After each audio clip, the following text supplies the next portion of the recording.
সুপ্রিয় দর্শক, বরাবরের মতো আমার ক্যামেরার সামনে দাঁড়িয়ে আছে এক আপু, আসলে তারই জীবনের গল্প। আসসালামু আলাইকুম আপু, ওয়ালাইকুম আসসালাম। কেমন আছেন? ভালো ভাইয়া। আপু, আপনার নাম কি? আমার নাম আয়েশা। আয়েশা। আর দেশের বাড়ি কোথায়? দেশের বাড়ি যশোর। যশোর। নাম আয়েশা, দেশে বাড়ি যশোর। দেখতে চমৎকার। আচ্ছা আপু, আপনার ফ্যামিলিতে কে কে আছে? আমার কেউ নেই। কেউ নাই। বাবা মা কি হয়েছে? বাবা মা মারা গেছে। বাবা মা, আপনার বয়স কত যখন আমার বাবা মা মারা যায়? তখন আমি অনেক ছোট ছিল। ছোট। তারপরও কত বছর হবে? 10 বছর। 10 বছর। 10 বছর। বাবা মার একটু চেহারা স্মৃতি কি মনে আছে আপনার? হুম। ভুলেই গেছেন তাই না? 10 বছরের বয়সে সাধারণত আর কি মনে থাকে, অনেকদিন আগের কথা। আপনার এখন বয়স কত?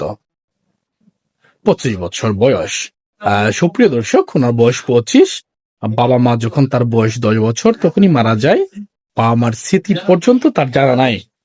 আচ্ছা আপু, আপনার কি বিয়ে হয়েছিল? জি, জামাই কি হয়েছে? গাড়ি অ্যাক্সিডেন্টে মারা গেছে। গাড়ি অ্যাক্সিডেন্ট করে মারা গেছে। বাবা মাও নাই। যাকে আপনার স্বামীকে তো খুব ভালোবাসতেন তাই না? সেও আপনাকে ছেড়ে চলে গেছে। এখন মূলত আপনি একা আছেন। আপনি কোনো হাতের কাজ জানেন? হ্যাঁ, আমি কাজ জানি। টেইলার্স না? সবকিছু বানাতে পারেন? হ্যাঁ, আচ্ছা, এখন আপনি কতদিন সংসার করেছেন? 4 মাস। 4 মাস। 4 মাসের মাথায় হাজবেন্ডকেও হারিয়েছেন। খুব খারাপ অবস্থা। আচ্ছা আপু, আপনি কি এখন কেমন মানুষ চান মূলত?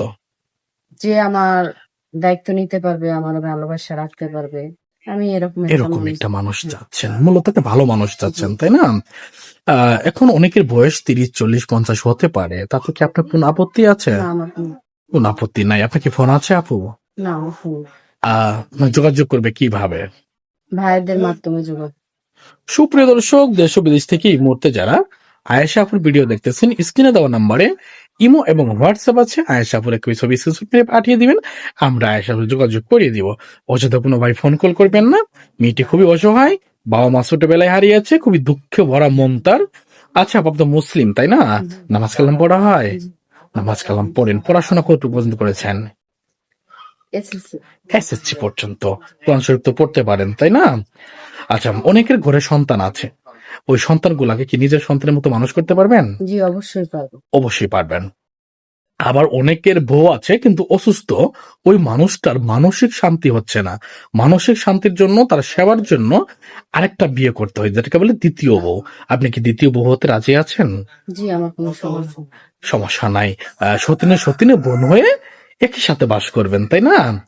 আচ্ছা, যদি মানুষটা গরিব হয় তাতে কোনো প্রবলেম আছে? না, ওর ডাল ভাত দিতে পারলেই হয়েছে তাই না? আচ্ছা, আপনার উচ্চতা কত? 5 ফুট 3 ইঞ্চি। সুপ্রিয় দর্শক, দেখতে আছেন তার উচ্চতা 5 ফিট 3 ইঞ্চি লম্বা। আচ্ছা বা, এখন আমরা যদি কোনো ভালো মানুষ পাই, না যোগাযোগ করিয়ে দেব। যে কোনো ডিস্ট্রিক্ট অথবা বিদেশি ভাইরা যোগাযোগ করলে কি তাকে বিয়ে করবেন? হ্যাঁ। কোনো সমস্যা নাই, যে কোনো ডিস্ট্রিক্টের লোক হলেও চলবে, বিদেশি হলেও